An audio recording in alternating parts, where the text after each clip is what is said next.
छात्र जीवन पे था, तो उस समय ये था कि हम लोग सीखना बहुत ज़्यादा ज़रूरी होता है। लेकिन अभी के ट्रेंड पे क्या हो रहा है कि बच्चे जो है एआई के संबंध में बहुत ज़्यादा चीज़ें मतलब उसके लिए बहुत क्रेज़ी हो जा रहे हैं। उनको ये लगता है कि हम चैट जीपीटीज़ वगैरह यूज़ करते हैं तो हमको बहुत इन शॉर्टकट्स चीज़ें मिलती हैं। बट एक्चुअली में होता क्या है कि जैसे हम जो चीज़ें पढ़ते हैं, सारे बच्चों को याद होता है जो 5th क्लास में थे, 10th में थे। जैसे एक कविता है, किताबें करती किताबें बीते ज़माने। उनको ऐसा नहीं हुआ कि उनको मतलब उनको याद ना हो, ऐसा बोल नहीं सकता। उसका मेन रीजन ये था कि वो किताबें बार बार उन्होंने पढ़ी है। बट अभी के टाइम पे क्या हो जाता है कि हम क्योंकि वो शॉर्टकट्स यूज करते हैं, हमारे जो स्टूडेंट्स हैं हम उनको ऐसा कैपेबल बना रहे हैं कि कम से कम वो प्राइमरी सोर्स ढूंढ पाए। देन उसके बाद क्यों देखिए क्या होता है कि लाइब्रेरी अभी के टाइम पे एक्सपैंड हो रही है, कंटिन्यूसली वो बढ़ रहा है। क्योंकि अभी के जितने भी लाइब्रेरियंस आ रहे हैं उनको लाइब्रेरी ना बोल के हम लाइब्रेरियन बोलते हैं। जैसे मान लीजिए कि गूगल पे कोई चीज आप ट्रेंड करते हैं, आप शॉपिंग करते हैं कभी, तो शॉपिंग में क्या होता है ना कि जैसे आपने कोई चीजें नेट पे ढूंढी तो एक डाटा का एटमॉस्फेयर बन रहा है, एक कंप्लीट पैकेज जो होता है। और वो एटमॉस्फेयर जो है क्या बोलते हैं आपके सर पर भी लगे रहते हैं। जैसे आपने कोई साइट पर विजिट किया तो आपको वो थंबनेल के रूप में दिखाया गया कि आपने जो चीज शॉपिंग पे यूज करी। इन सब चीजों के बारे में जो बेसिक स्टडीज है, जो डाटा साइंस के बारे में है, जो डाटा के इंफॉर्मेटिव होने के तरीके के बारे में है, इन सब के बारे में हम स्टडीज कराते हैं। जबकि बेसिक ये बताता है कि हम जो सब्जेक्ट पढ़ा रहे हैं उनको, वो सब्जेक्ट के अंतर्गत जो भी चीजें वो करता है, जैसे मान के चलिए कि वो जब अपने फील्ड जॉब पे जाता है तो वहां पे उसको केवल लाइब्रेरी नहीं संभालना है, बल्कि इंफॉर्मेशन को स्प्रेड करना है एवरी डोर टू डोर। हम देख रहे हैं आजकल बच्चों की रीडिंग हैबिट्स काफी कम होते जा रही है, तो लाइब्रेरी का अस्तित्व थोड़े से खतरे में नहीं आ जाएगा? नमस्ते, मैं आपकी host Pranjali Tiwari. DU studio में आपका स्वागत है। आज हमारे साथ श्री दावरा यूनिवर्सिटी के लाइब्रेरी साइंस के असिस्टेंट प्रोफेसर मिस्टर पुखराज यादव सर हैं। डीयू स्टूडियो में आपका स्वागत है। सर, अपने बारे में कुछ बताएं, आपका प्रारंभिक जीवन कैसा रहा? मैम देखिए, मैं इस समय बिलोंग करता हूँ गाँव के क्षेत्र से, जहाँ से हमारे बहुत से स्टूडेंट्स भी आते हैं। एक तरीके से आप कह सकते हैं कि मैं उनके बिहाफ पे आपके सामने समक्ष उपस्थित हुआ हूँ। और हमारा जो प्रयास रहता है कि मैं जब भी स्कूलिंग में था, अपने छात्र जीवन पे था, तो उस समय ये था कि हम लोग सीखना बहुत ज्यादा जरूरी होता है। लेकिन अभी के ट्रेंड पे क्या हो रहा है कि बच्चे जो है एआई के संबंध में बहुत ज्यादा चीजें मतलब उसके लिए बहुत क्रेजी हो जा रहे हैं। उनको ये लगता है कि हम चैट जीपीटीज वगैरह यूज करते हैं तो हमको बहुत इन शॉर्टकट चीजें मिलती हैं। बट एक्चुअली में होता क्या है कि जैसे हम जो चीजें पढ़ते हैं, जैसे हमने स्कूलिंग के टाइम पे लाइब्रेरीज यूज करी, हमने जो किताबें पढ़ी, जैसे आपने देखा होगा कि एक बहुत फेमस कहानी है, कविता है, मेरे शायद सारे बच्चों को याद होगा जो 5th क्लास में थे, 10th में थे, तो उनको वो चीजें पुरानी तरीके से रिमेम्बर करती है। जैसे एक कविता है, किताबें करती किताबें बीते जमाने। ये कविता मेरे ख्याल से नहीं लगता किसी छात्र को पता होगा। उनको ऐसा नहीं हुआ कि उनको मतलब उनको याद ना हो, ऐसा बोल नहीं सकता। उसका मेन रीजन ये था कि वो किताबें बार बार उन्होंने पढ़ी है, रिमाइंडेड। बट अभी के टाइम पे क्या हो जाता है कि हम अभी जो ट्रेंड पे देखते हैं, बच्चे उस चीजों पे फोकस नहीं हो पा रहे क्योंकि वो शॉर्टकट्स यूज करते हैं। मेरा ना बेसिक जीवन बहुत सामान्य छात्र जैसा रहा है। स्कूलिंग टाइम पे भी ऐसा नहीं रहा कि हम लोग कुछ ज्यादा ही मतलब ऑफ द वे जाए इस क्लास से। हम लोग एक डिसिप्लिन जैसा होता है ना स्कूल में, हमने बिल्कुल वैसे ही जीवन व्यतीत किया अपने छात्र जीवन पे। सेकेंडरी बात कि मैं मेरे जीवन पे एक लाइब्रेरी का बड़ा फोकस्ड वो रहा है, तो प्रभाव रहा है कि मैं जब भी पुस्तकालय यूज करता था, पढ़ता था, तो उसके बीच में एक जिज्ञासा जैसे थी अपनी कि किताबें क्यों महत्वपूर्ण हमारे जीवन के लिए। ये से जुड़ाव शुरू से रहा है लाइब्रेरी से। जी। ओके। फिर जैसा कि आपने कहा लाइब्रेरी साइंस में आपकी रुचि है, तो हम ये जानना चाहेंगे कि ये कौन सा विषय है और इससे कौन से बच्चे जुड़ सकते हैं? मैम ये बेहतरीन क्वेश्चन आपने किया मुझसे। होता क्या है कि अभी के टाइम पे बच्चे या जो स्टूडेंट्स हैं खासतौर पे पीजी या यूजी करने वाले, तो उनके माइंडसेट पे क्वेश्चन रहता है। वो ये चाहते हैं कि यार हम लाइब्रेरी साइंस क्यों करें। केवल ये होता है कि उनके दिमाग में किताबें लेना और देना तक ही सीमित हो जाती है, क्योंकि वो लाइब्रेरी वैसे ही देखते हैं। बट एक्चुअली होता है क्या कि वो एक इन्फॉर्मेशन जनरेटर है। जैसे मान के चलिए कि कोई भी आप एक इन्फॉर्मेशन देखते हैं, हम लाइब्रेरी पे केवल किताबों के लिए ही काम नहीं करते हैं, बल्कि हम ये काम करते हैं कि हम बेसिक चीजों को, जैसे मान लीजिए इन्फॉर्मेशन जहाँ से जनरेट हो रही है उसके बारे में बच्चों को समझाना है कि वो चीजों को ढूंढेगा कैसे। जैसे हम बात करते हैं कि प्राइमरी सोर्स हो गया, तो उसके लिए हमारे जो स्टूडेंट्स हैं हम उनको ऐसा कैपेबल बना रहे हैं कि कम से कम वो प्राइमरी सोर्स ढूंढ पाए। देन उसके बाद क्यों देखिए क्या होता है कि लाइब्रेरी अभी के टाइम पे एक्सपैंड हो रही है, कंटिन्यूसली वो बढ़ रहा है। अभी जैसे बोलते हैं ना कि एक समय के बाद में क्या होगा कि अब पुस्तकालय का अस्तित्व है कि इवन फ्यूचर पे, क्योंकि अभी के जितने भी लाइब्रेरियंस आ रहे हैं उनको लाइब्रेरियन ना बोल के हम साइबेरियन बोलते हैं।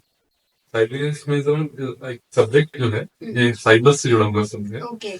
और ये आपको जस्टिफिकेशन ये देता है कि वो जो बच्चा है यहाँ से बिलीव कर रहा है या एमलिव कर रहा है वो बेसिक में उन चीजों को जानता है। जैसे मान लीजिए कि गूगल पे कोई चीज आप ट्रेंड करते हैं, आप शॉपिंग करते हैं कभी, तो शॉपिंग में क्या होता है ना कि जैसे आपने कोई चीजें नेट पे ढूंढी, तो एक डाटा का एटमॉस्फेयर बन रहा है, एक कंप्लीट पैकेज जो होता है। और वो एटमॉस्फेयर जो है क्या बोलते हैं आपके सेल फोन पे ही लगा रहता है। जैसे आपने किसी साइट पर विजिट किया तो आपको वो थंबनेल के रूप में दिखाया गया कि आपने जो चीज शॉपिंग पे यूज करी।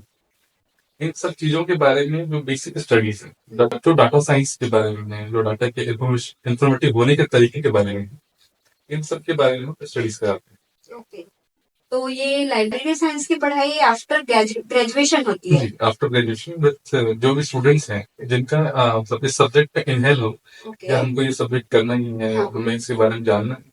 क्योंकि होता है क्या है ना कि जैसे मान लीजिए तो कंफ्यूजन हो कि मैं इस सब्जेक्ट पे क्यों करूँ, या जैसे बहुत सारे डाउट्स आते हैं, खासतौर पर काफी एक्सपीरियंस बच्चों से मिलता भी हूँ हमेशा। तो उनके माइंड सेट ये रहता है कि सर किताबों के बीच में एक बोरियस जॉब हो जाता है कि ये कॉमन सा थॉट है कि भाई मेरा जो जॉब है, मेरा जो कल्चर है वो कैसे इनोवेटिव हो। जबकि बेसिक ये बताता है कि हम जो सब्जेक्ट पढ़ा रहे हैं उनको उस सब्जेक्ट के अंतर्गत जो भी चीजें वो करता है, मीन्स मान के चलिए कि वो जब अपने पेड जॉब पे जाता है तो वहां पे उसको केवल लाइब्रेरी नहीं संभालना है, बल्कि इंफॉर्मेशन को स्प्रेड करना है एवरी डोर टू डोर। जैसे मान लीजिए कि कम्युनिटी लाइब्रेरी है, जो पब्लिक लाइब्रेरी होती है, वहां पे जो लाइब्रेरी होते हैं या वहां पे जो इन्फॉर्मेशन ऑफिसर होते हैं वो सारे बिलीव और एमली क्वालिफाइड हैं। ओके सर, हम देख रहे हैं आजकल बच्चों की रीडिंग हैबिट्स काफी कम होते जा रही है, तो लाइब्रेरी का अस्तित्व थोड़े से खतरे में नहीं आ जाएगा? हाँ, नहीं होंगे कि मैं इसको अपॉर्चुनिटी को मैं मानता हूँ।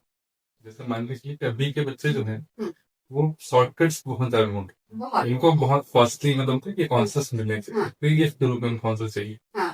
हमारा जो लाइब्रेरी अब धीरे डेवलप हो रहा है वो जा रहा है डिजिटल की ओर। यानी हम क्या करते हैं कि इन्फॉर्मेशन को और इन्फॉर्मेटिव बना रहे हैं।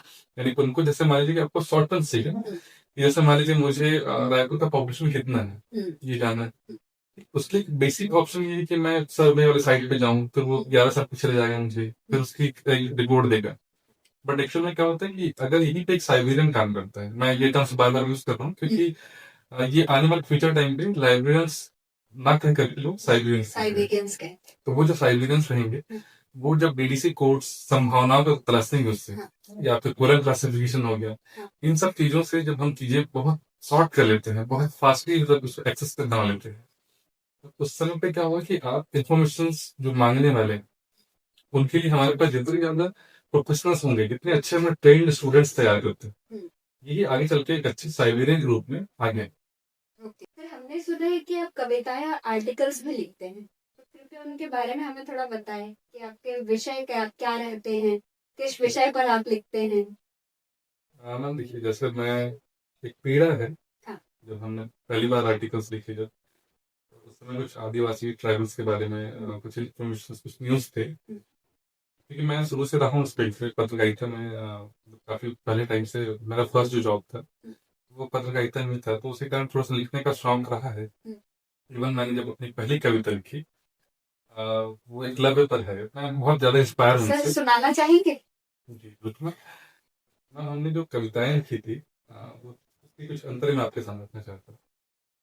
तीर ऊंचा और कमान धर, तीर ऊंचा और कमान धर, चल बेटा चल बेर लेकर, तोरा नवा अंजोर के दिया धरना है, तोरा नवा अंजोर के दिया धरना है, चल बेटा चल तोरा एकलव्य बनना है, तोरा एकलव्य बनना है। इस कविता में बेसिक ये था कि जब हम लोग समय लिख रहे थे तो एक बहुत ज्यादा कॉन्स्पिरेसी थी उसकी। ये एकलव्य जो है वो अपने आप कैसे स्टैब्लिश करता है, एक गुरु को कैसे, मतलब वो अपने आप को एक पुतले को गुरु के रूप में मानता है। तो ये बहुत ज्यादा मेरी इंस्पायरिंग था। देन उसके बाद में ये धीरे-धीरे कविताओं का एक होता है कि आप लिखते जाते हैं। हाँ। लेकिन ना मैं एकलव्य से बहुत ज़्यादा इंस्पायर ना हूँ शुरू से। मतलब उनके बारे में बहुत कुछ चीज़ें पढ़ा था। उनको ऐसा लगता था कि हम लोग क्योंकि हम लोग भी जहाँ पे रहते थे वहाँ पे बहुत ज़्यादा कुछ सुविधाएँ नहीं थी। सुविधाओं के बीच में भी हम लोग रहे तो हमें ये लगता था कि यार एकलव्य हमारे जीवन का एक पार्ट बन गया था। हमने कोशिश किया कि ऐसी चीज़ों को ढूँढा जाए, जिसमें मैं भी लेटेस्ट हूँ। मैंने एक पेपर पे एक आर्टिकल लिया था। उसके जो सब्जेक्ट था कि एक जो यूथ्स हैं, जो युवा हैं, होता क्या है कि जब जॉब की भीड़ के लिए उनको जब जॉब चाहिए लगता है, वो क्या करते हैं कि बहुत जल्दी मतलब एग्जाम्स क्वालिफिकेशन कर लेते हैं। बट जब वो जाते हैं फील्ड रियलिटी पे, तब उनको समझ में आता है कि वो उनके इंटरेस्ट का एरिया नहीं। देन बहुत सारे जॉब्स अभी ड्रॉप हो रहे हैं। बहुत से लोग जो है सॉर्ट रहे हैं जॉब्स के लिए। तो इवन मैं भी यही चाहता हूँ कि जितने भी आने वाले स्टूडेंट्स हैं, सबसे पहले तो अपना गोल सेट करिए। देन गोल और उनके बीच में जो डिस्टेंस है स्टडी का, वो एक अच्छे संस्थान से, जैसे हमारे यहाँ डीयू है, श्री दावड़ा यूनिवर्सिटी। धन्यवाद सर, आपसे बातचीत करके काफी अच्छा लगा। Thank you.